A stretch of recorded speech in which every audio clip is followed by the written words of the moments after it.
विश्व कल्पना से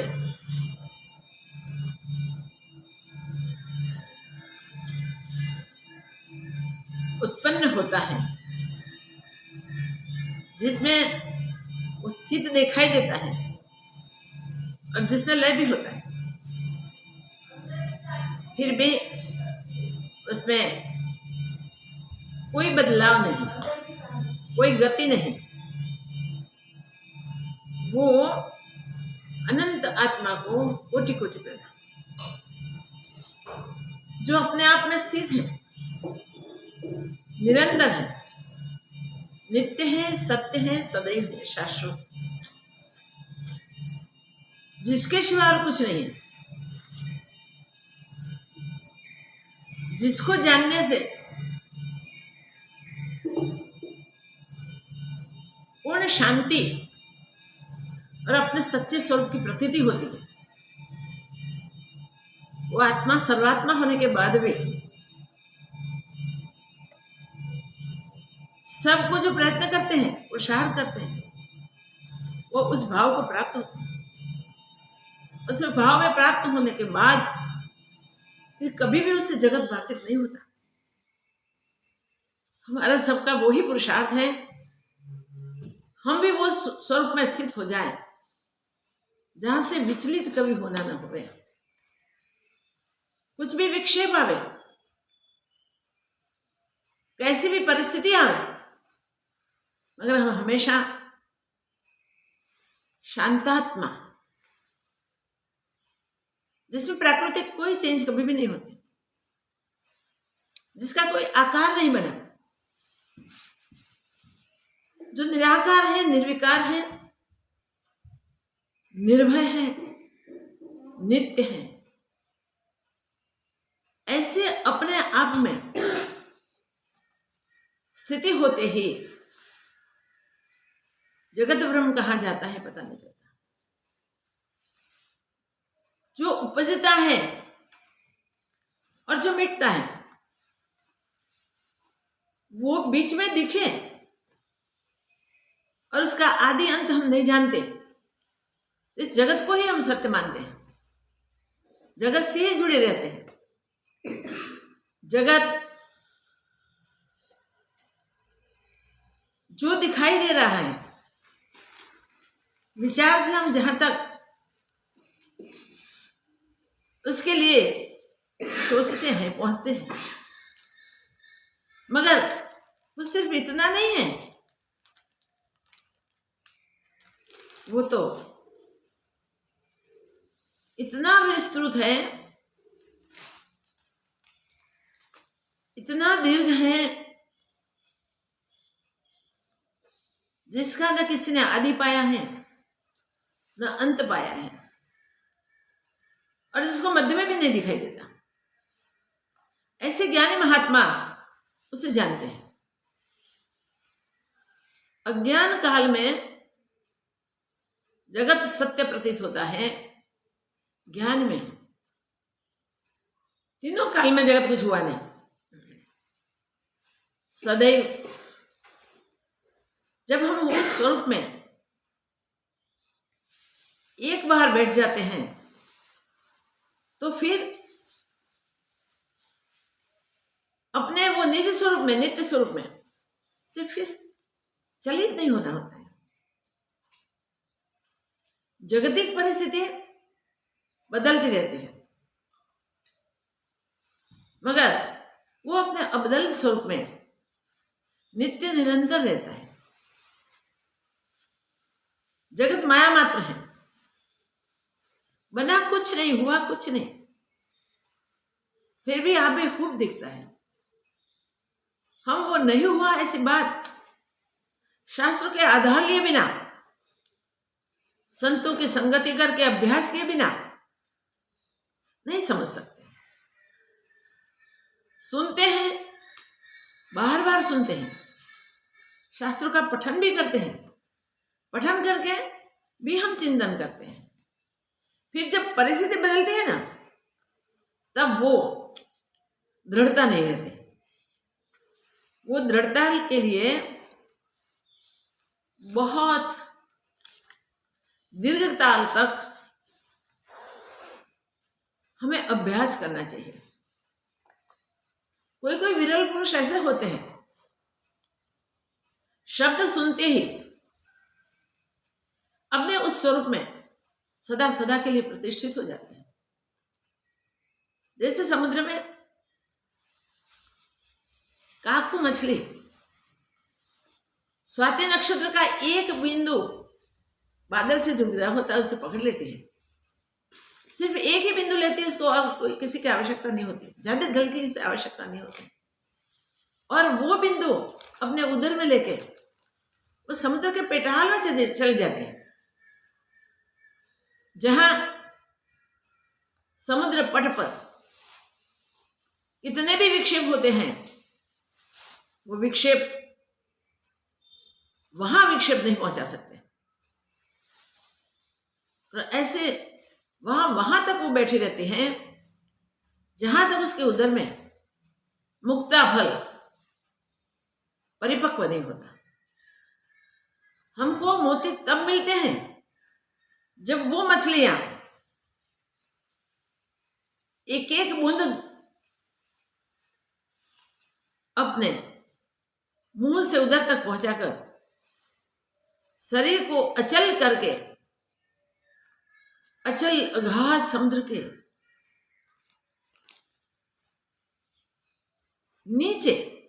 निचले स्तर पर पहुंच जाती है, बैठा देती है अपने को। जब तक परिपक्व न होवे वहां से, तब से हिलती नहीं है। तब तक नहीं हिलती जब तक उसमें मुक्ता फल परिपक्व नहीं होता। जैसे परिपक्व होता है वैसे ही वो अपना कार्य पूर्ण कर लेती है। फिर उसे दोबारा उस जल को पीने की आवश्यकता नहीं होती। इस प्रकार एक बार पुरुषार्थ करके हम उस अमृत को, जिसे ज्ञानामृत कहते हैं, एक बार जान ले तो हमारा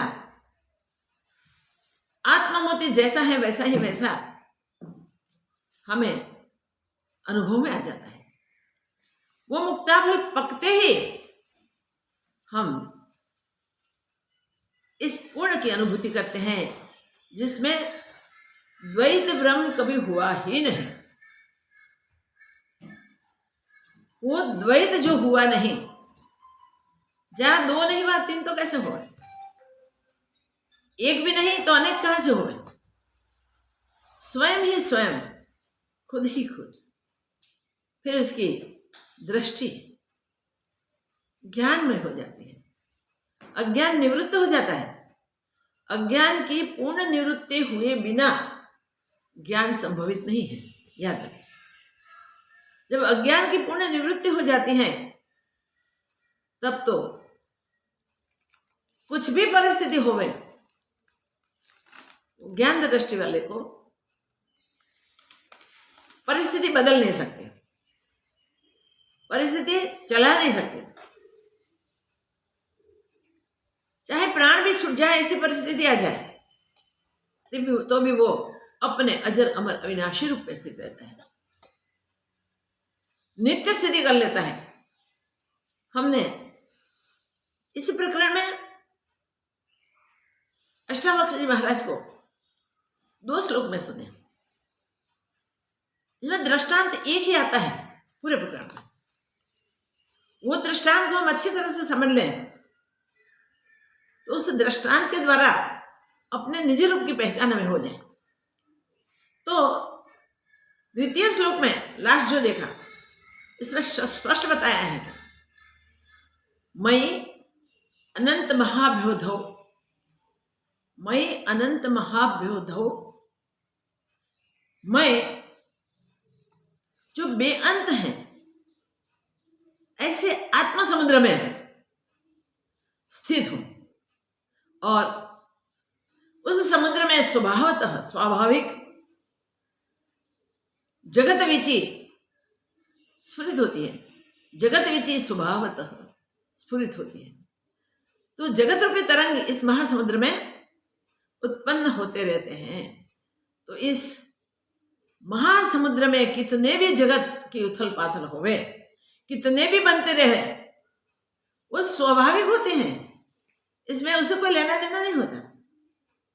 अगले श्लोक में देखा था कि कितने भी जगत उत्पन्न होवे, लय भी हो जाए, तो भी उसे चलित कोई नहीं कर सकता, उसे विक्षिप्त कोई नहीं कर सकता। वो होते हुए इस जगतों को देखते हैं। दृष्टि बदल गई है तो जगत रूप से नहीं देखते, ब्रह्म दृष्टि से देखते हैं। तो ये उठते हुए तरंगों की तरह मुझे आत्म समुद्र में जितने भी उठने दो, मुझे क्या उद्वेग, मुझे क्या असहिष्णुता, मुझे ना असहिष्णुता होती है, न उद्वेग होता है, न द्वेष होता है। तो जब आत्मस्वरूप की अनुभूति होती है, अपने आप में जो अज्ञान था वो निवृत्त हो जाता है, तब न राग होता है, न द्वेष होता है, न काम क्रोधादि कभी भी उसे विचलित कर सकते हैं। लोभ मोह भी उसे आकर्षित नहीं कर सकते। वो स्वयं में अपने अनंत स्वरूप में, अपने अगाध स्वरूप में, अपने बेअंत स्वरूप में हमेशा हमेशा के लिए स्थित है, अपने आप को जानते हैं। मैं वो आत्मा हूं जिसे कोई भी चलित नहीं कर सकता। जगत की उथल पाथल है, जैसे समुद्र में तरंगों की होती है वैसे होती रहती है, मगर वो कैसे स्वभाव तक स्वाभाविक ही सहज सहज होता है। और सहज सहज जो होता है उसमें जुड़ना नहीं बनता, स्वभाव ऐसा हमारा सहज जीवन बन जाए तो हम भी विक्षिप्त नहीं होते। सहज जीवन बनने से ही विक्षेप कोई हमें विक्षिप्त नहीं कर सकते हैं। याद रखें, जगत विचि स्वभावतः, जगत तरंग स्वभावतः सहज सहज उत्पन्न होते हैं, और उसके उदित होने में और अस्त होने में, उदित वा अस्तम आयातु, उदय अस्त आते जाते रहते हैं, स्वाभाविक आते जाते रहते हैं। तो एक उदय अस्त में मेरा कुछ भी उदित नहीं होता और मेरा कुछ भी अस्त नहीं होता। मुझे इस अनंत महासमुद्र में अगर जो भी स्वभावतः उदय अस्त दिखता है, वो उदय अस्त मुझ में कोई वृद्धि भी नहीं कर सकते और मुझे कोई क्षति भी नहीं कर सकते। तरंगों के उदय होने से जैसे समुद्र विक्षिप्त नहीं होता, समुद्र में बाढ़ नहीं आ जाती, समुद्र माझा छोड़ के, किनारा छोड़ के बाहर नहीं निकल जाता। कितने भी बड़े बड़े तरंग उछले, कितना भी जल आके उसमें भर जाए, तो भी वो अपने अमर्याद स्वरूप में स्थित रहता है। वैसे भी इसी प्रकार ही जैसे समुद्र में उदय स्वाभाविक होता है, वैसे अस्त भी स्वाभाविक ही होता है। न उदय है न अस्त है। उदय अस्त मुझ में कभी होता नहीं, कुछ उत्पन्न नहीं होता, और कुछ उत्पन्न हुआ दिखता है तब भी उदित दिखाई नहीं देता उसे। इस प्रकार कितने भी वो लय को प्राप्त हो जाए तो उसका कोई कम नहीं होता, कोई क्षति नहीं होती। मुझ महासमुद्र में, आत्म समुद्र में कभी भी कितने भी तरंग उछले, अगणित उछले, जब पवन डराता है समुद्र में तो पानी बहुत उछल जाता है। शांत पवन है, पवन तो होता है सब जगह, बिल्कुल शांत है तो पानी स्थिर होता है। उसमें थोड़ा भी पवन चले तो ये तरंग छोटे बड़े उछलते रहते हैं। मगर जब तूफान आता है तब समुद्र में ये तूफानों से तरंग बहुत ऊंचे ऊंचे उछलते हैं, मगर जो उछले वो गिरते भी है। तो उछले और गिरे, इसमें मेरा कुछ भी बढ़ता नहीं और कुछ भी क्षय भी प्राप्त नहीं, न क्षय है न बढ़ोतरी है। आत्म समुद्र कैसा है? अष्टावक्र जी अपने मैं ये हूं ऐसा कह के समझा रहे हैं कि आत्म समुद्र में एक बार स्थिर हो जाओ तो फिर इसमें जगत रूपी तरंग कितने भी उछले तो भी तुम अपने शांत स्वभाव में स्थित होते हो, और उसमें जगत रूपी तरंग उछले हुए वो बैठ भी जाए तो भी कोई फर्क नहीं पड़ता। सहज स्वभाव तो स्वाभाविक वो आते जाते हैं, उठते बैठते जाते हैं। तो लय और होना, उदित होना, वो दोनों क्रिया जैसे समुद्र में सतत चलती रहती हैं मगर समुद्र इससे विक्षिप्त नहीं होता। इस प्रकार मैं अनंत महाभवधौ, मैं अनंत समुद्र, आत्म समुद्र, उसमें कोई भी परिस्थिति हमको चलित नहीं कर सकती। तो ये सहज सहज जो जीवन है, शरीर में जीते हुए भी मैं शरीर हूं ऐसी अनुभूति नहीं रहती, मैं आत्मा हूं ऐसा दृढ़ निश्चय हो जाता है। ये निश्चय में जो जीते हैं वो कितने भी कैसी भी परिस्थिति आए तो सहज सहज जगत के उत्पन्न होने में और लय होने में मेरी कोई बढ़ोतरी नहीं है और मेरी कोई क्षति नहीं है, मेरे में कोई क्षय नहीं है। ऐसा मैं वृद्धि और क्षय को न प्राप्त होने वाला नित्य निरंतर जैसा हूं वैसा ही हूं। ये श्लोक हमने अगली बार डिटेल से देखा था। इस बार तीसरा श्लोक आता है। तीसरा श्लोक शुरू करते पहले इस प्रकरण के श्लोकों का चैंटिंग करेंगे और फिर तीसरे श्लोक में हम प्रवेश करेंगे। मयि अनंतो महाम्भोधो विश्वपोत इतस्ततः भ्रमति स्वान्तवातेन मम असत्याश्निष्णुता। मयि अनन्तं महाम्भोधो जगद्वीचिः स्वभावतः उदेतु वास्तु मायातु न मे वृद्धिर्न च क्षतिः। मयि अनन्तो महाम्भोधो विश्वं नाम विकल्पना अतिशान्तो निराकार एतद् एवाहम् आस्थितः। नात्मा भावेषु नो भावः तत्रान्ते निरञ्जने इत्यसक्तोऽसुः शान्तः एतद् एवाहमास्थितः। अहो चिन्मात्रम् एवाहम् इन्द्रजालोपमं जगत् अतो मम कथं पुत्र हेयोपादेयकल्पना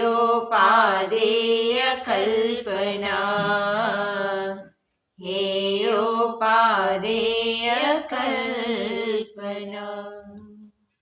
कथम पुत्र हेयोपादेय कल्पना, मुझ में कैसे हो सकते? नहीं हो सकते। बस यहां तक देखिए, एक ही दृष्टांत से पूरा प्रकरण चल रहा है। मैं अनंत महाभवधौ, मैं अनंत महासमुद्र हूं। कौन सा समुद्र? वो आत्म समुद्र। कभी भी उसका क्षय नहीं होता, कभी भी उसकी बढ़ोतरी नहीं होती। स्थूल समुद्र जो है वो तो प्रलय काल में नाश को प्राप्त हो जाते हैं। महाप्रलय जब होता है तब समुद्र भी नहीं रहता। और जब स्वर्ग की उत्पत्ति होती है तो समुद्र भी उदित होता है। तो ये स्थूल समुद्र की बात नहीं चल रही। वो बताने के लिए अष्टावक्र जी कहते हैं, मई अनंत महाव्यूधौ, मेरा कोई अंत नहीं है। प्रलय में जब सारे संसार का अंत हो जाता है तब भी मेरा अंत वहां नहीं है। ऐसा मैं अनंत महासागर हूं। संसार में और तो कोई दृष्टांत से नहीं हम कह सके, दिखा सके, बता सके। कोई अंश से दृष्टांत को हम समझ लें तो जैसे जगत में समुद्र का अंत लेना कठिन है, मुश्किल है, वैसे ही मुझ अनंत आत्मा का अंत कोई नहीं ले सकता, न को मेरा आदि जान सकता है। मेरी स्थिति में जो स्थिति करे वही मुझे जान सकता है। मैं बेअंत हूं, वो सत्य को वो जान सकता है जो बेअंत हो जाता है। मैं आत्मा हूं वैसे बात करने तो सुलभ है। आत्मा कैसा, इस प्रकार का इस श्लोक में स्पष्टता कर दी है कि जो आत्मा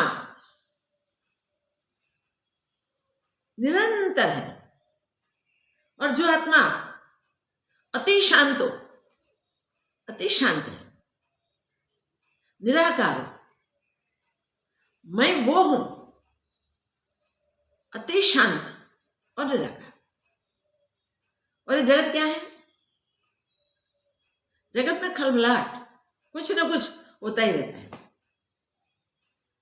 पानी शांत होता है तब तक स्थिर होता है, और गर्म करने के लिए रख दिया आग में, धीरे धीरे धीरे धीरे वो गर्म होता है, उबलने लगता है, उसका अंत भी आ जाता है। ये महासमुद्र परिस्थिति के अनुसार, जिसको जगतिक समुद्र कहते हैं, उस जगतिक समुद्र का महाप्रलय में अंत हो जाता है। मगर मुझ समुद्र में मैं अनंत होने के कारण मेरा अंत कभी नहीं हो सकता है। इसलिए जैसा हूं वैसा है, वैसा सदैव तीनों काल में रहता हूं। जब जगत की उत्पत्ति होती है तब भी मैं अचल रहता हूं। जगत उत्पन्न होता है महाप्रलय के बाद, तब भी उसमें आत्मा में उदित होने का कोई भाव नहीं है, क्योंकि वो तो आगे से है, वो अजन्मा है, कभी पैदा नहीं हुआ, कभी उत्पन्न नहीं हुआ। और जगतिक स्थूल चीजों की तरह वो नाश होने वाला नहीं है। चराचर विश्व जो चित्त की कल्पना से उदित हुआ है वो आत्म समुद्र में तरंगों की तरह दिखता है। छोटे बड़े तरंग रहते हैं, मगर वो कुछ उपजा ही नहीं, क्योंकि मुझ में मैं बेअंत हूं, अनंत हूं। ये सहज हो रहा है, सहज सहज उत्पन्न होता है, सहज सहज लय भी होता है। तो उत्पत्ति और लय, जो जगतिक उत्पत्ति लय है, वो आत्मा में देखने के जाओ तो कुछ हुआ ही नहीं। न जगत उत्पन्न हुआ है, न जगत लय को प्राप्त होता है, क्योंकि ज्ञानी की दृष्टि में जगत कुछ बना ही नहीं। ज्ञानी की दृष्टि आत्मदृष्टि है, उसे आत्मा से भिन्न कुछ भाषित नहीं होता। और वो आत्मा क्या कैसा है? दो बातें हमको बताइए, इससे ज्यादा बातें बताइए। वो अति शांत, ऐसा शांत है कि जिसको कहने के लिए शब्द नहीं है, इसलिए अति शांतो कहना पड़ता है।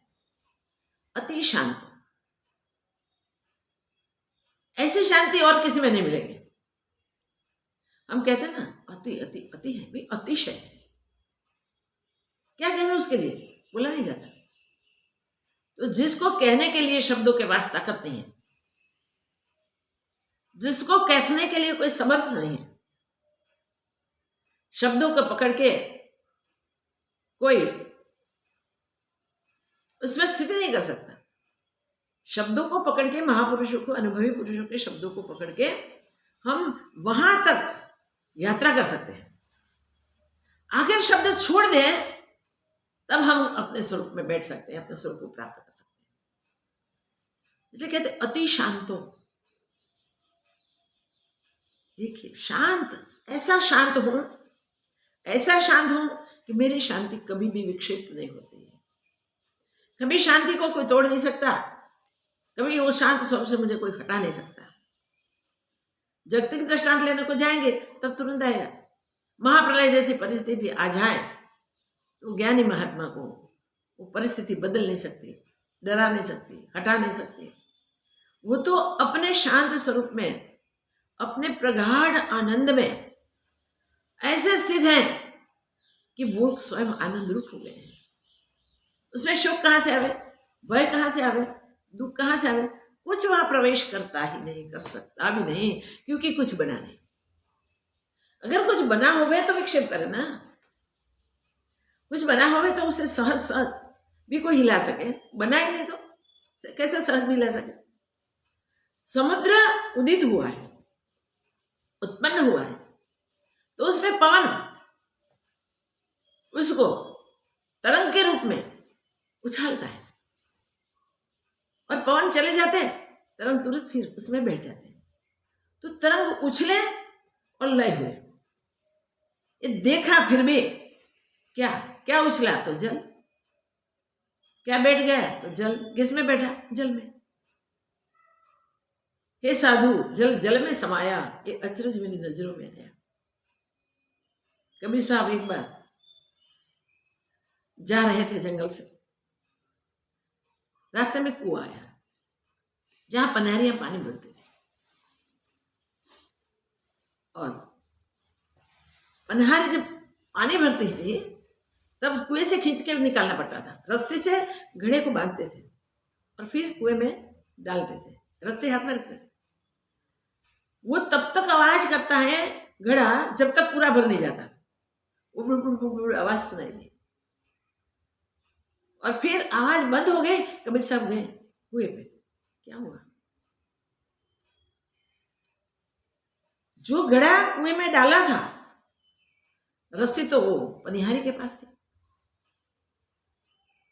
वो बुड़बुड़ करता था, अभी क्यों बंद हो गया? कुएं में झांक के देखा, हाँ वो पानी से भर गया है, इसके ऊपर भी पानी है, नीचे भी पानी है। हाँ? तो क्या अचरज हुआ, आश्चर्य हुआ। तो कहते हैं घट में पानी, पानी में घट।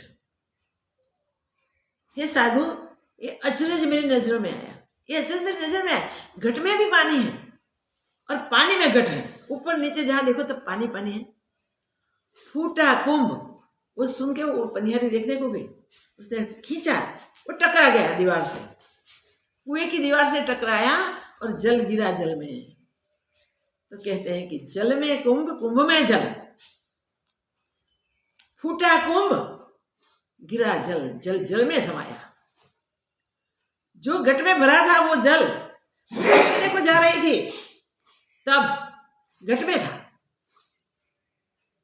आया कुएं में से, डूब गया कुएं में, मगर वो पनिहारी ने खींचा तो निकला भी जल सहित, मगर पनिहारी का बेध्यान हुआ तो घट टकरा गया, फूट गया। कबीर साहब को बड़ा आश्चर्य हुआ, ये ज्ञान पे ले गए। देखिए हर परिस्थिति में हम अपने आप का अभ्यास करते हैं, अपने आप में दृढ़ निश्चय से रहते हैं, तो फिर कोई हिला नहीं सकता। पानी को पानी क्या कर सकता है? अग्नि को अग्नि क्या कर सकता है? वायु को वायु क्या कर सकता है? बीच में जो उपाधि आती है ना, जब तक ज्ञान नहीं हुआ तब तक वो उपाधि चलित कर सकती है, पर ज्ञान होने के बाद उपाधि ही नहीं रहती, विक्षेप ही नहीं रहता, क्षय अतिशय कुछ होता ही नहीं। इसलिए उसी समय अनुभव हो जाता है जब विचार करते हैं तब। तो अष्टावक्र जी महाराज जनक जी को संबोधित करके कहते हैं, मुझ अगाध अनंत समुद्र में कितने भी तरंग उछले वो स्वाभाविक उछलते हैं, जल का उछलने का कोई भाव नहीं होता। आया पवन, सहज उछला पानी। नाम बन गया, आकार बन गया। याद रखिए, उस उछले हुए जल को विचि, तरंग कहा। और फिर वो उछल के फिर गिरा तो जल जल में समाया। कितनी बड़ी बात है। हम इतना ही समझ लें कि जो जगत रूपी तरंग उठे हैं, वो तरंग अज्ञान में है। आत्मा में बदलाव ही नहीं होता, कुछ बनता भी नहीं, कुछ बिगड़ता भी नहीं। आत्मा जैसा है वैसा सदैव होता है, सर्वत्र होता है। और जिसको ये निश्चय होता है एक आत्मा के सिवा दूसरा कोई नहीं है, तो उससे कोई न दुखी कर सकता है, इसे ना कोई सुखी करता है। वो दुख सुख से पर अपने स्वभाव में स्वाभाविक स्थित रहते हैं। कैसी भी परिस्थिति उसे चलित नहीं कर सकते। सुधरना का एक दृष्टांत हमने कई बार देखा है। देखो, ऐसी परिस्थिति उसके पास आई कि भगवान के सामने युद्ध करने को जाने का था, और वो चाहता था कि भगवान के साथ युद्ध करके, क्योंकि युद्ध में भगवान ने मुझे ललकारा, तो युद्ध करके मैं भगवान में मिल जाऊं। तो उसकी पत्नी ने बताया कि आप मोक्षपति को, मोक्षपति में मिल जाना चाहते हैं, मुझे मोक्षपति की जरूरत नहीं है। मुझे आप कोई आधार देके जाओ कि जिसके कारण मेरा जीवन चले। जगत मांगा, देना पड़ा विवश होके। फिर स्नान आदि करके युद्ध में गए कि पिता ने सबको एक आदेश दे दिया था, युद्ध में आज कोई लेट नहीं होगा, और जो लेट हो जाएगा उसको ताती कढ़ाई में तेल में बुड़ा दिया जाएगा। वो सुधरना भी जानता था। परिस्थिति बदल गई, उसको पता था कि अगर मैं टाइम पे नहीं पहुंचा तो मुझे इस प्रकार मरना पड़ेगा। मगर उसे निश्चय था, भीतर से निश्चय था। ज्ञानी भक्त था भक्त पर ज्ञानी था। जो भी परिस्थिति, वो परिस्थिति उसे चलित नहीं कर पाई, इसलिए पहुंच गया युद्ध में मैदान में। थोड़ा ही लेट हुआ। लेट हो गया ना, तो वहां पंडितों ने बोला कि भाई महाराज आपका फरमान है, जो लेट हो गए उसको ताती कढ़ाई में डालना पड़ेगा। आपका पुत्र है तो क्या हो गया, राजा का फरमान सबके लिए समान होता है। राजा ने बोला हाँ बराबर है। देखिए कैसे स्थिति, वो फरमान था। कढ़ाई में तेल डाला गया, डूब सके इतना, उसको उबाला गया, दिखाई देता उबल रहा है।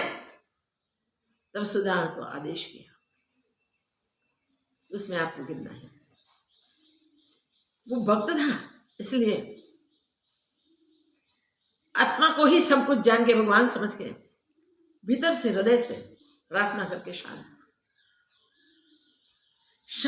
वो चलित होने वाला ही नहीं था। उसको एक रंज था, युद्ध में जो फरमान था, आज मुझे मुक्ति का चांस मिला था, मुझे मुक्ति का आज चांस मिला था, और युद्ध करके, देखिए युद्ध करके मरना था मुझे। भगवान सामने प्रत्यक्ष हुए और इस शरीर में छोड़ दूं तो मैं भगवद रूप हो जाऊं। पूर्णता नहीं प्राप्त होती है। भक्त का ऐसी भक्ति होती है, ऐसा निश्चय होता है कि मैं भगवान में मिल जाऊं। कब? पूरी जिंदगी भगवान के साथ द्वैत बनाए रख के थोड़ा सा मैं अपने अद्वैत अनुभूति तक पहुंचूं। मुझे और किसी की आवश्यकता नहीं है। तो पत्नी ने जैसे कहा कि मुझे मोक्षपति की आवश्यकता नहीं है, आप मुक्ति रानी को मिलने के जाते हैं तो जाओ, मगर ऐसे नहीं जाना है।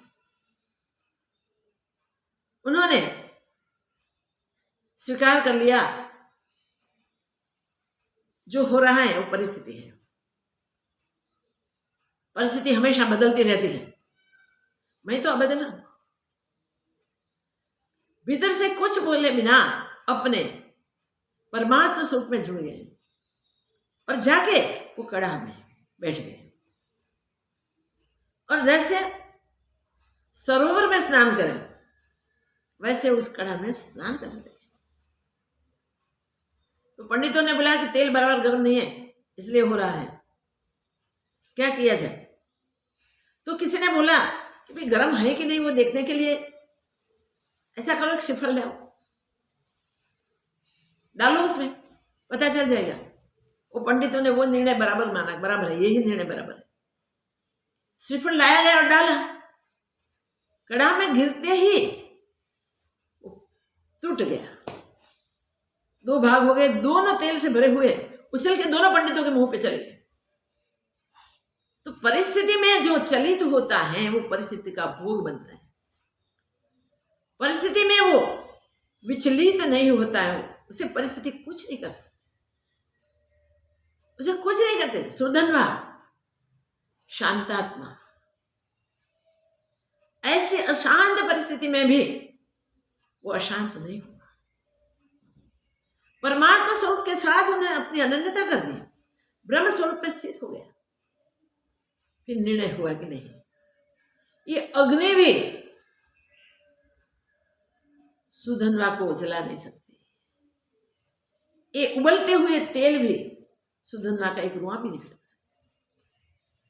तो ये जो अपने अनंत आत्मा में जो महासमुद्रवत है उसमें जो अभ्यास करके स्थित हो जाता है उसको प्रकृति भी प्रकृति भिन्न नहीं दिखती, एक ब्रह्म भाव में वो स्थित होता है।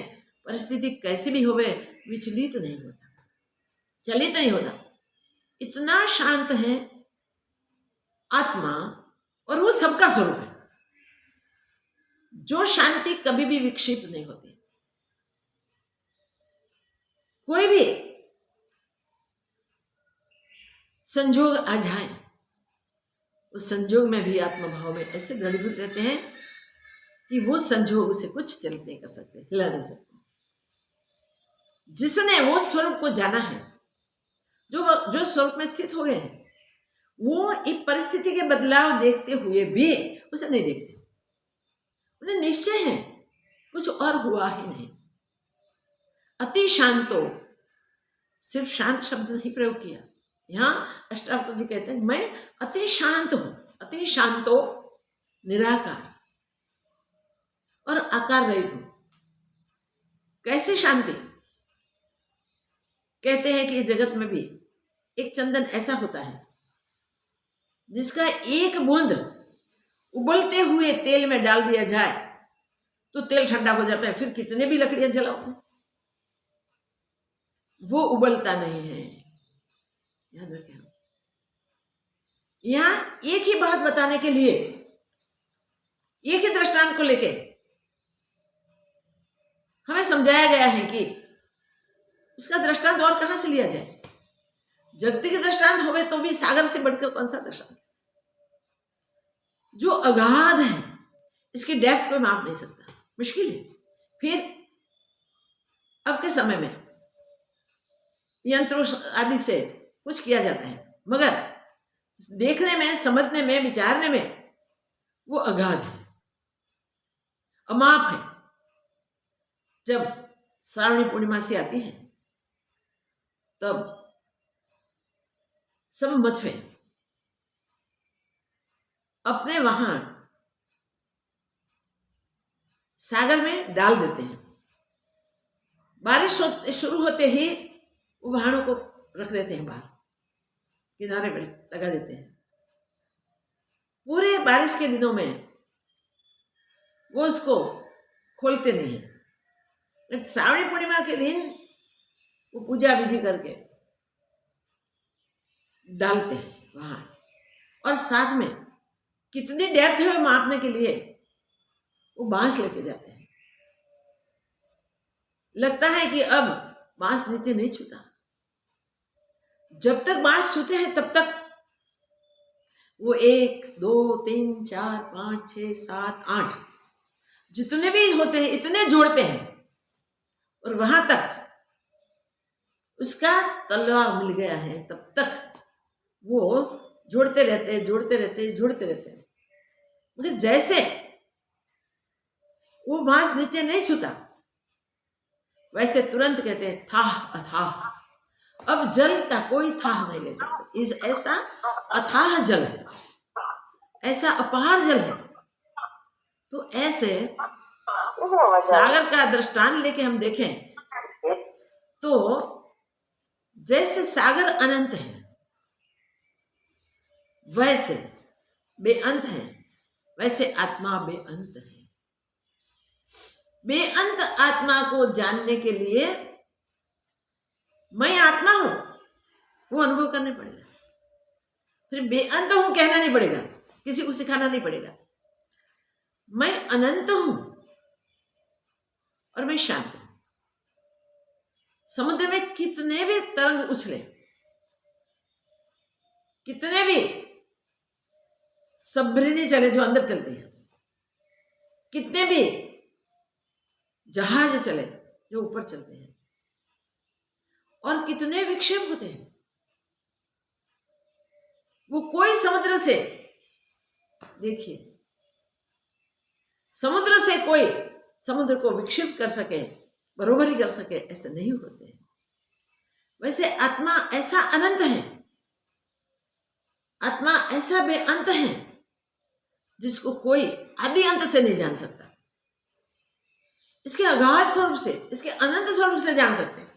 कौन? जो पुरुषार्थ करते हैं, जो अभ्यास करते हैं, उसे पता चल जाता है कि मैं अनंत आत्मा हूं। और जगत उत्पन्न होते हैं और जगत उसमें लय भी हो जाते हैं। कितने भी जगत उत्पन्न हुए, लय हुए, महाप्रलय में सब तरंग समा जाए, समुद्र का भी अंत आ जाए, तो भी ये शांतात्मा का अंत नहीं। वो शांतात्मा की शांति को कोई भंग नहीं कर सकता, कोई विक्षिप्त नहीं कर सकता। तरंग उछलते हैं तब तरंग छोटे बड़े मंजिलों तक उछलते हैं, ऐसे आकार को प्राप्त करते हैं। उसमें चक्रादिक होते हैं, उसमें झाग होती है, उसमें बुदबुदे होते हैं। इस सबके आकार है और आकार उसके नाम भी है। मगर शांतात्मा जिसका कोई आकार नहीं, जिसका कोई नाम नहीं, वो और कोई नहीं, मैं हूं। अष्टावक्र जी महाराज कहते हैं जनक वो आत्मा मैं हूं। कहना वो चाहते हैं तू भी वही है। ये बहुत गुरुजन देते हैं हमें। महापुरुष अपने उस अनुभव को ग्रंथागार करके रखते हैं कि इस ग्रंथों का अभ्यास करके कोई जिज्ञासु अपने आप को पहचान जाए, अपने आप को जान जाए। जो ये जान लेता है वो ये कह सकता है मैं शांतात्मा हूं, मैं निराकार हूं। छोटे बुल्ले के बुदबुदे को देखो आकार है, ऐसे कितने थे सागर में। और गणित वो भी छोटे बड़े होते हैं, वो भी आकार वाले हैं, इसके आकार भी भिन्न भिन्न दिखे जाते हैं। चक्रादिक होते हैं और गणित होते हैं, इसका भी नाम है और उसके भी आकार है। जो तरंग उछलते हैं उसके भी तरंग नाम होते हैं, छोटे बड़े होते हैं। ये महासमुद्र में ही सब उठते हैं, मगर वो ऐसे स्वरूप में होते हुए भी अपने जल स्वभाव को नहीं छोड़ते, अपने निजी स्वभाव में स्थित रहते हैं। तो छोटे बूंद को भी जल ही कहते हैं, अगाध सागर को भी जल ही कहते हैं। हम कहें जल का स्वरूप कैसा? जल के सारे आकार हम देखें। छोटे गड्ढे में जल होता है, मगर वो गड्ढा कहलाता है, आकार है। तालाब में, छोटे बड़े तालाबों में जल होता है, वो सब तालाब कहलाते हैं, उसका नाम भी दिए जाते हैं। वो तालाब है मगर है क्या? जल। जल के सिवा कुछ नहीं। झरनों में बहता है, झरना कहलाता है, तो भी वो है जल। नदी के रूप में बहता है, उछल उछल के नदी जाती है, वो नदी कहलाती है, मगर है क्या? जल। सरोवर का जल होवे, नदी का जल होवे, चाहे तालाब का जल होवे, छोटे गड्ढे का जल होवे, एक बिंदु जल होवे, ये सब नाम रूप से भिन्न है, मगर है एक जल ही। इसी प्रकार मैं इस सर्वाकार भी मैं ही हूं, फिर भी मैं निराकार हूं, मेरा कोई आकार नहीं। जब अपने आप को अपने निराकार स्वरूप के जानता है, तब वो बेअंत हो जाता है। मैं ऐसा बेअंत आत्मा हूं कि जिसको कोई भी अंत को प्राप्त नहीं कर सका, उसका आदि भी प्राप्त नहीं कर सकता। जो आदि अंत नहीं जान सकते, वो मध्य में देखते हैं, मध्य में जगत रूप से देखते हैं। अष्टावक्र कहते हैं कि सारे जगत एक नहीं, अनेक, अनंतो ब्रह्मांड, जो उछलते हैं मुझे विक्षिप्त नहीं कर सकते, क्योंकि वो सहज अनायास उत्पन्न होते हैं। उसे उत्पन्न करने का मेरा कोई इंटेंशन नहीं होता, मुझ में होते हैं, तो वो मुझसे अभिन्न नहीं है, मुझे निश्चय है। तो ये उछलते हुए तरंग समुद्र की मर्यादा को भग्न नहीं कर सकते, कितने भी उछले, मगर वो जल रूप ही है। पहाड़ जैसे दिखे, मंजिलों तक दिखे, उसका नाम है तरंग। और हम कहते हैं समुद्र किनारे जब भरती आती है, देखते हैं तो ओह कैसे उछल रहे हैं तरंग, कितने उछल रहे हैं तरंग, ऐसे करके हम आश्चर्य करते हैं, देखते हैं, देखने में आनंद लेते हैं। वो आनंद कहाँ तक? जब तक वो तरंग उछलते हुए देखते हैं, तब तक अगाध को देखते हैं। ओहो, अपार अपार तरंग है। तरंगों के आकार हमारे चित्त में बैठ जाते हैं, ऐसे ऐसे ऐसे ऐसे ऐसे ऐसे।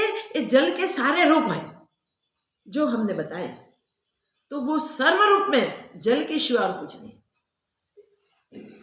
तो नाम रूप आकार होने के बाद भी ये जल ही है। वैसे ही नाम रूप आकार कितने अनंत ब्रह्मांडों में कितने,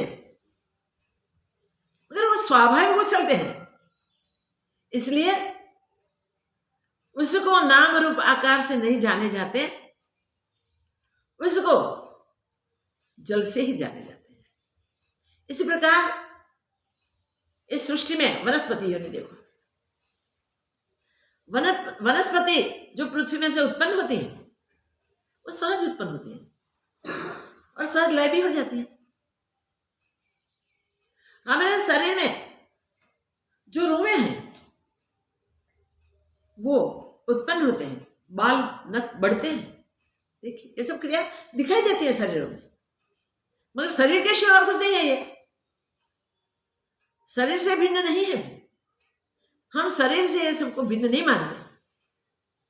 बढ़ते हैं, क्रिया चालू है, वो क्रिया को देखे तो होता है कि नाखून बढ़ गए, उसको संभालने पड़ेंगे।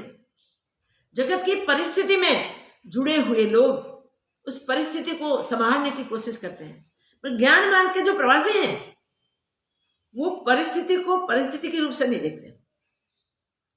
सहज सहज जैसे मुझे अगाध समुद्र में ये तरंग आदि उछलते हैं और लय होते हैं, वो मुझे अनायास होने के कारण विक्षिप्त नहीं करते। मेरा उसके साथ कुछ जुड़ना नहीं होता रहता है मुझे स्वाभाविक।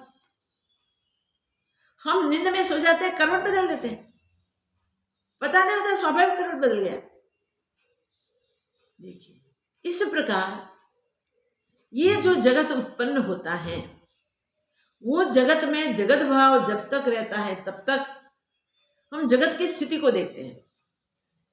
स्वप्न अवस्था में स्वप्नपुर देखते हैं, स्वप्न नगर देखते हैं, स्वप्न के कई दृश्य देखते हैं, उसे हम सच मानते हैं, आबेहूब देखते हैं।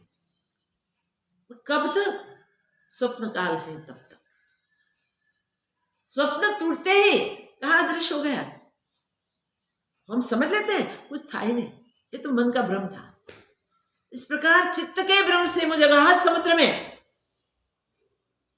अनंत दृश्यादिक भाषित होते हैं, अगणित दृश्यादिक भाषित होते हैं, तब भी कुछ उपजा ही नहीं। ऐसा मैं अनंत हूं जिसमें कोई गिनती ना कर सके, इतने जगत उत्पन्न होते हैं, इतने जगत चलते रहते हैं। प्रवृत्ति कितनी, कौन गिन सकते? नहीं हो सकता। ऐसे जब हम अबदल आत्मस्वरूप में स्थित हो जाते हैं, अपने आप में स्थित हो जाते हैं, तब अपने आप को हम ऐसे जानते हैं जिसमें कुछ हुआ ही नहीं, जिसमें स्फुरण ही नहीं हुआ, तरंग की तरह कोई स्फुरण नहीं हुआ। मुझ में स्वयं में समुद्र रूप से मुझे देखो, मैं अनंत समुद्र, आत्म समुद्र ऐसा हूं कि मुझ में ये सब उठते समाते हुए देखे जाए तब भी मुझसे भिन्न कुछ हुआ ही नहीं। न उपजा है, न कोई कुछ आके मुझे में मिल जाता है। उपजा हुआ आके मिल जाता है, सिर्फ इतना नहीं, जो भी आके मिलता है सब मिल जाता है, मगर मैं अगाध अनंत समुद्र हूं जिसमें कोई विक्षेप कभी नहीं हुए। अपने आप को जब हम पहचाने, जाने, वो ज्ञान हो जाए, तब हमारी दृष्टि बिल्कुल बदल जाती है। दृष्टि ज्ञानमय हो जाती है, ज्ञान से ब्रह्ममय हो जाती है, सर्वखिल विदम ब्रह्म का अभ्यास हो जाता है, और सर्वत्र हम उस ब्रह्म को ही देखते हैं। जैसे छोटे बड़े तरंगादिक में हम जल ही देखते हैं, अग्नि की चिंगारियां सहित छोटे बड़े अग्नि में हम अग्नि ही देखते हैं।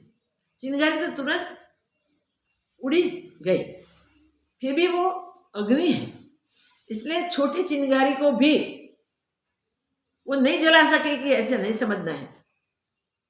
ये चिंगारी अग्नि से उठती है, और कोई रुई के ढेर में जाके गिरे तो पूरी रुई को अग्नि में पलट देती है। ऐसे हम देहाभिमान को छोड़ के जो नित्य निरंतर आत्मा है, ये देहाभिमान तो बीच में उभी खड़ी की हुई परिस्थिति है, वो आत्मा भाव में स्थित हो जाए, देहाभिमान को छोड़ दें, तो हम भी वो ही आत्मा है जो अनंत है, जो अगाध है, उसके सिवा कुछ है ही नहीं।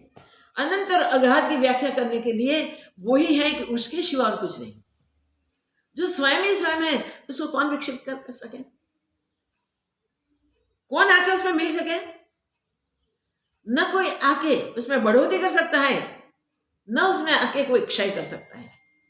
आत्मा का कोई क्षय भी नहीं कर सकता, आत्मा में कोई एडिट नहीं कर सकता। आत्मा ऐसा अनंत है, इतना शांत है कि जिसकी शांति को कैसी भी परिस्थिति, महाप्रलय जैसी परिस्थिति भी विक्षेप नहीं कर सकती। तो ये उदित होते तरंग दिखते हैं तब भी जल है, फैन परपोटे बुदबुदे आदि जो भी है वो भी जल ही है, और जल के सिवा महासमुद्र भी और कुछ नहीं है। ऐसे हम अनंत आत्मा है, हमारा कोई आकार नहीं। जल का आकार क्या? जिस पात्र में रखो वो आकार, पात्र का आकार उनका। पर 50-100 पात्र में जल भरा हुआ है, सब पात्र भिन्न भिन्न है, तो पात्र के आकार के अनुसार इस पात्र का आकार, एक घट जल है, एक टॉप जल है, एक ग्लास जल है, जैसे जैसे जिसमें रखा है वो जल का नाम हो जाएगा। मगर जल मिटेगा? नहीं मिटेगा भाई, जल कभी नहीं मिटता, जल ही जल है। एक कब अनुभव हुए कि पात्रों के, सारे पात्रों के जल को इकट्ठा कर दिया जाए। अब बताओ कौन पात्र का कौन सा जल था? नहीं, जल ही है। ऐसे हम अनंत, अगाध, निराकार शांत आत्मा है, अति शांत।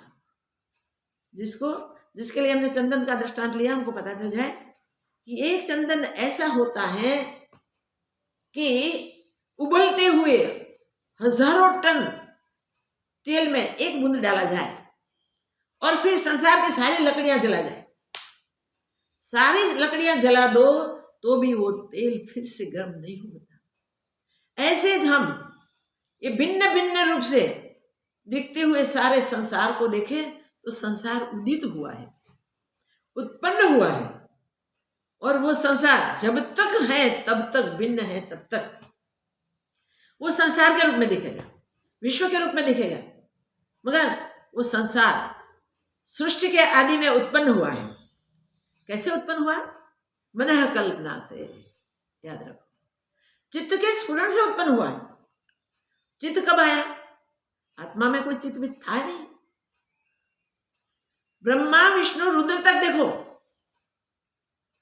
आत्मा से उदित हुए हैं। तो आत्मा, मूल आत्म स्वरूप को जो भूल जाए तो ब्रह्मा विष्णु रुद्र का कोई मूल्य नहीं। मगर उस ब्रह्म से उत्पन्न होने के बाद ब्रह्मा विष्णु रुद्रादिक ने अपने स्वरूप को नहीं छोड़ा, अपने स्वरूप को नहीं भूले। अपने आप को नाम से कोई भी ब्रह्मा जाने, विष्णु जाने, रुद्र जाने, वो अपने आप को इस प्रकार नहीं जानते, अपने आप को ब्रह्म रूप में ही जानते। और प्रकृति में जो उदित हुए शरीर आदि के जो कार्य नियति में निश्चित हुए हैं, वो करते हुए भी मैं अबदल आत्मा हूं, मैं अकर्ता आत्मा हूं, मुझे क्रियाकलाप कुछ नहीं है। वो पक्का निश्चय होने के कारण वो अपने को ब्रह्म रूप से देखते हैं, और जो कार्य वो करते हैं वो कार्य को भी ब्रह्म रूप ही समझते हैं। कारण बिना कार्य होता ही नहीं। तो ये संसार आत्मा में दिखता है, मगर वो आत्मा ही आत्मा से अभिन्न है। ऐसा जब ज्ञान हमें हो जाता है तब फिर क्या हुआ? भिन्न भिन्न पात्रों का जल इकट्ठा हो गया तो भिन्ना भिन्न सारी मिट गई। वैसे ही हम आनंद आत्मा है, शांतात्मा है, निराकार आत्मा है। ऐसा ज्ञान होता है तब स्वाभाविक ही हम आत्मज्ञान में ऐसे स्थित हो जाते हैं कि हम ही पूर्ण हैं। हमेरे में कोई अपूर्णता नहीं है, हमेरे में कोई भिन्ना भिन्न नहीं है। अभिन्न आत्म तत्व तो जो भी है वो हमारा ही रूप है। आत्मा जैसे आत्मज्ञान ऐसा है कि जिसमें दृष्टि बिल्कुल बदल जाती है, ब्रह्म दृष्टि हो जाती है। तो ब्रह्म दृष्टि में इतनी विभिन्नता संसार में दिखती है, वो विभिन्नता नहीं टिकती, नहीं रहती। तो ये भिन्ना भिन्न जो भी है, इस जगत जो है वो मुझे आत्मा में कल्पित है। और किसने कल्पा है? मन ने, मन कल्पित है। तो जो पंचभूतात्मक ये संसार भाषित हो रहा है, वो पंचभूतात्मक संसार भी कुछ हुआ नहीं है। वो भूतों की भी कल्पना हो गई है। आकाश में शब्द तन्मात्रा, वहां से शुरुआत हुई तो पांचों तन्मात्र पंचभूत, और पंचभूत की ये माया, ये सृष्टि, ये प्रकृति। तो ये पंचभूतात्मक सृष्टि वास्तव में कुछ नहीं है। जो है वो निरंतर नित्य बेअंत आत्मा है, अगाध आत्मा है, शांतात्मा है, निराकार आत्मा है। तो सारे आकार जब दृष्टि से दूर हो जाते हैं, दिखते हुए भी निश्चय दृष्टि से नहीं दिखते, तब आत्म अनुभूति होती है। उस आत्म अनुभूति में हम सब जब स्थित हो जाएंगे तब सब व्यवहार, प्राकृतिक व्यवहार करते हुए भी हम अकर्ता रहेंगे। जो भोगादि सामने आवे उसे भुगतते हुए भी अभोक्ता रहेंगे, अपने आप में निरंतर स्थित रहेंगे। ऐसी आत्म अनुभूति के लिए अब अष्टावक्र जी हमें ये समझा रहे हैं कि ये भिन्ना भिन्न अंतर से निकाल देनी चाहिए। और चतुष्ट अंतस्करण भी जहाँ है ही नहीं, मन बुद्धि चित्त अहंकार है नहीं, तो ये भिन्ना भिन्न कहाँ टिकेगी? नहीं टिकेगी। कुछ भी जिसमें उपजा ही नहीं, बना ही नहीं, वो है आत्मा। फिर भी जो भी कुछ है वो कभी नहीं बना, कभी नहीं उपजा, फिर भी वो आत्मा ही, आत्मा से भिन्न कुछ नहीं है। क्योंकि कारण बिना कार्य नहीं बनता। तो ये सब जगत का कारण है आत्मा। और मगर ये आत्मा कैसा है? अभिन्न है। वो जगत को बनाता हुआ कोई कहे तो भी वो तो करता है, कैसे बनाएगा? जगत उसमें से उत्पन्न हुआ है ऐसा समझो तो भी वो कैसे उत्पन्न होगा? मगर फिर भी जगत दिखाई दे रहा है अज्ञान में, वो कैसे उत्पन्न हुआ है और कैसे ये उत्पत्ति और लय को हम त्याग कर सकें, उत्पत्ति और लय को हम छोड़ सकें। तो आत्मा को ही अभिन्न निमित्त उपादान कारण हम समझे तब तो जगत को बनाने वाला आत्मा ही है ऐसा समझना है, और जगत जिसमें से बना है वो भी स्वयं आत्मा ही है। तो आत्मा से जगत उपजा, आत्मा ने जगत बनाया और जो बनाया वो स्वयं ही बन गया। इसलिए आत्मरूप ऐसा शांत प्रगाढ़ शांति जहाँ है कोई विक्षेप नहीं हो सकते, ऐसे सब कुछ स्वयं है ऐसा जब निश्चय होता है तब अटल आत्मज्ञान, और आत्मज्ञान होता है ऐसा नहीं है, आत्मज्ञान तो हमें प्राप्त ही है। जो विक्षेप खड़े हुए हैं, हमारी वृत्ति जो बहिर्मुख हो गई है, वो जब अंतर्मुख होती है तब हमारे अपने स्वरूप की आत्मस्वरूप की अनुभूति होती है। भगवान ऐसी कृपा करें कि सबका पुरुषार्थ ऐसा बने कि सब जो सत्य है, जो आत्मा है, उसको जान के उसी में निरंतर स्थित हो जाए। बस यही कृपा बनी रहे। स्वयं हम अपने आप पर कृपा करें तो ये बहुत सहज है, बहुत सरल है। जो नहीं बना उसकी क्या वार्ता, जो नहीं मिटा उसके लिए क्या चर्चा। बना भी नहीं, बिगड़ा भी नहीं, स्वयं जैसा है वैसा ही वैसा तीनों काल में स्थित है। ऐसे तीनों काल में स्थित हम अपने आप को अष्टावक्र जी बोध से जान लें। शास्त्रों सब शास्त्रों में वही बोध है, हम उसको समझ लें तो ये जन्म सफल हो जाए। जय हो, मंगल। ॐ पूर्णमदः पूर्णमिदं पूर्णात् पूर्णमुदच्यते पूर्णस्य पूर्णमादाय पूर्णमेवावशिष्यते।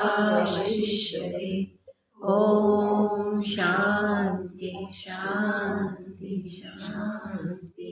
श्री सद्गुरुदेव स्पष्ट कह दिया है कि मैं वो आत्मा में ही स्थित हूँ, नित्य निरंतर। वो मैं वो ही हूँ, तो उसमें तो स्थित हूँ ना। आस्थित नित्य नित्य उस आत्मा में ही मैं स्थित हूँ। जय हो।